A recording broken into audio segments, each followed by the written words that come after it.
по някакъв начин прехвърлите часовете за каране, тогава няма как да виждате колко сте карали. Влизате в меню Info, може да видите колко часа още ви остават до края на работният ви ден. В случая на мен ми остават още 6 часа и 22 минути, след което трябва задължително да направя 11 часа пауза, тъй като съм изчерпал трите 9 часови паузи, на които имам право за работната седмица. В кавички, разбира се.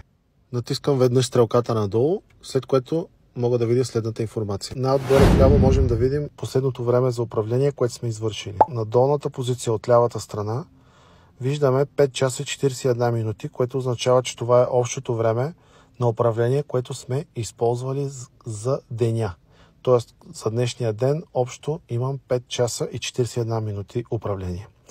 На горния ред от дясната страна виждаме символът кръгче с една черта, което означава, че това са часовете за едната седмица, които в конкретния случай са 45 часа и 33 минути, а отдолу в дясно виждаме кръгче с две черти, което означава двуседмичните часове за управление, които трябва да бъдат максимум 90. Какво се случва? Тахографа ми се е бъгнал.